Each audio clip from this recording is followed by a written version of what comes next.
Hey there! Have you ever thought about what a bank actually does with your money? Most people imagine banks as giant money warehouses. You deposit your cash, they keep it safe, and you even earn interest. Now, you might wonder, how do banks make money from storing cash? Well, banks don't just store money. They can create new money simply by issuing loans. No printing machine, no physical cash, just numbers typed into someone's account.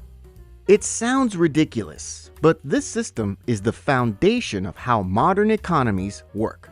So, in this video, we're going to break down the misconceptions most people have about banks. Whether banks can create unlimited money, how banks make and lose money, why this system exists, and what can go wrong when it gets out of control. Let's get started. Section 1. The Misconception. When most people imagine how banks work, they picture something very simple.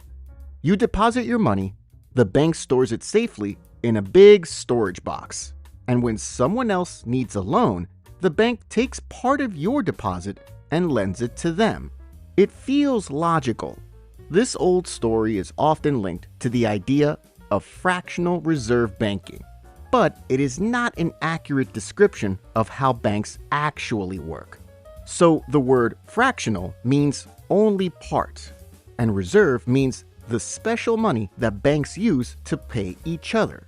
For example, when you transfer money from Bank A to Bank B using an ATM or mobile banking, Bank A must send reserve money to Bank B. This reserve money is not cash you can hold.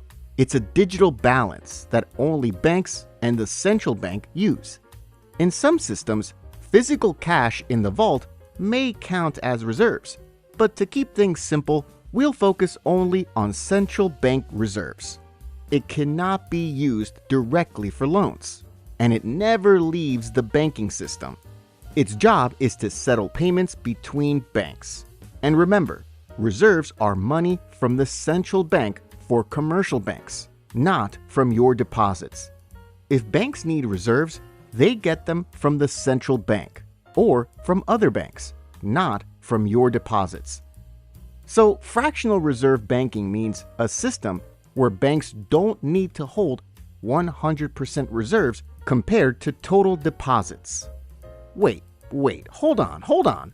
What does it mean? Don't worry, we will explain it clearly. For example, let's say there's a bank named We Bank, and there are 10 people who each want to deposit $1,000 into We Bank. Now, We Bank has $10,000 in deposits. Great! Then let's say We Bank has $1,000 in reserves, which came from central bank lending or transactions with other banks. Now, let's say there's a person named Bob who wants to borrow $1,000 from We Bank. If the rule says the bank must hold 10% reserves against total deposits, it means We Bank with $10,000 in deposits must hold at least $1,000 in reserves. Since We Bank has $1,000 in reserves, it meets the requirement and can lend $1,000 to Bob. When We Bank lends $1,000 to Bob, it simply types the number into Bob's account. Bob gets a $1,000 loan, and We Bank now has $11,000 in total deposits. The original $10,000 plus Bob's $1,000 loan, which counts as a new deposit. Meanwhile, the bank's reserves in this scenario are still $1,000. Now, let's say there's another borrower named Lisa who also wants to borrow money. But this time, the bank cannot lend because it still has only $1,000 in reserves, which is less than the 10% requirement for $11,000 in deposits, or $1,100. In the past, banks were required to hold a certain percentage of reserves, such as 10%. But today, modern banks are no longer required to keep a fixed percentage of deposits before they lend. This is important because many people still think this percentage rule exists. In many countries, including the United States, the reserve requirement is now 0%. So that's why many people keep saying banks can create money from thin air. Section 2. Can banks create unlimited money? Now, if banks can create loan money from thin air, does that mean they can create unlimited money? Not that easy. When someone gets a loan, they eventually spend that money. Maybe they withdraw some cash, or maybe they transfer it to someone in another bank. For example, continuing our story, Wee Bank now has $11,000 in total deposits and $1,000 in reserves, and Bob still has his $1,000 loan. Now, if Bob withdraws $300 in cash, Wee Bank must use its vault cash to give him the $300. If Bob then transfers $700 to his landlord in Bank ABC, Wee Bank must send $700 of its reserves to Bank ABC. So even though banks can create new deposits when they lend, they cannot lend unlimited money because they still need enough cash and reserves to handle what their customers do with the money. Section 3. How banks make and lose money. So how do banks make money then? Well, first of course, from interest. Continuing from the previous example, when Bob repays his $1,000 loan with $200 in interest, the bank earns $200 as profit. Wait, didn't the bank create loan money from thin air? So should the bank get the full $1,200 as profit?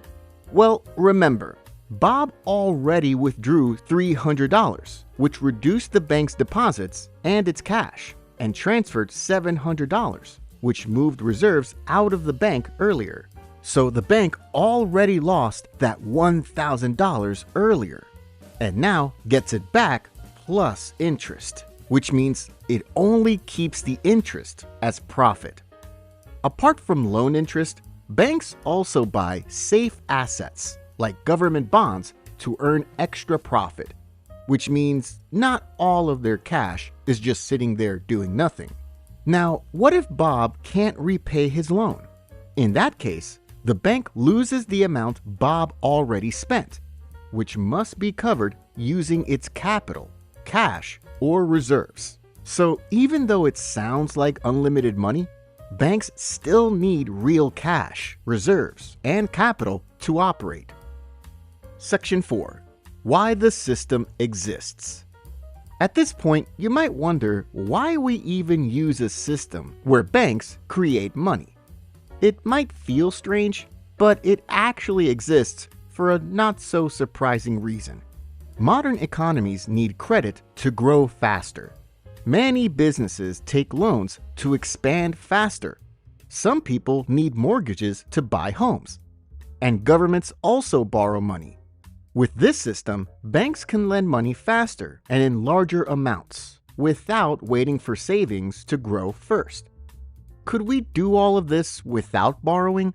Of course we can, but it would be much slower because everyone would need to save money first.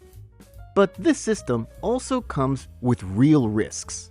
If banks lend too much, money floods into the economy and can push prices up, especially in areas like housing or financial markets. That is how bubbles form. And if lending gets excessive, the bank itself becomes weaker, even though deposits grow. As I mentioned before, most borrowers will withdraw cash or transfer the money to other banks. This reduces the bank's vault cash and drains its reserves. When reserves and cash get too low, the bank cannot move money around as freely to settle payments. When many customers try to withdraw or transfer money at the same time, and the bank cannot meet the demand, this becomes a bank run, and the bank can collapse. When one bank goes bankrupt, people panic that their money in other banks might get frozen too. So they rush to withdraw their savings at the same time. When this happens, governments or central banks may limit how much people can withdraw per day, or even declare a so-called bank holiday, meaning banks are temporarily closed to prevent panic withdrawals. But if this happens, it often makes people panic even more and creates a chain reaction of bank runs that can crash the entire economy, similar to what happened in the US during the Great Depression. Section 5. The real limits on money creation. As mentioned earlier, traditional percentage-based reserve rules are no longer the main limit on lending in modern banking. In places like the United States, the reserve requirement is now 0%, so banks are not required to keep a fixed amount of deposits before lending. But this does not mean banks can lend without limit. The real limit today is capital and liquidity. So what do these mean? Well, capital is simply the bank's own money, the money that comes from the bank's owners and shareholders. If the bank has many unpaid loans and starts losing its cash because borrowers have already spent the money, then the bank must use its own capital to cover those losses. So banks still need enough capital to absorb losses and avoid failing. But won't banks take over pledged assets to cover losses? Yes. However, those assets can be illiquid, meaning they're hard to sell, like houses. So capital acts as a quick way to cover losses temporarily. Then there is liquidity. Liquidity means how easily the bank can move money in and out, like how water flows smoothly. Even though loans create deposits, the bank still needs enough cash or reserves to pay when customers withdraw money or send it to other banks. If liquidity becomes too low, the bank must slow down lending, or it could end up facing a bank run. That is why, even though banks can technically create loan money, they are still very strict about who gets approved. This is because their cash, reserves, and capital are limited and difficult to replace quickly. So, in conclusion, banks do not simply lend out your savings. They create new money when they issue a loan, and then use reserves for transfers to other banks or cash to meet withdrawals. This cycle of money growing and shrinking is what influences how the modern economy works today. And that is why, when banks start collapsing, the entire economy can collapse along with them. So the next time you hear people say banks can make unlimited money out of thin air, you now know it is not that simple. Help us keep making videos like this by becoming a member and unlocking some exclusive perks too. If you want me to make other videos explaining these topics, please like and subscribe. Thanks for watching.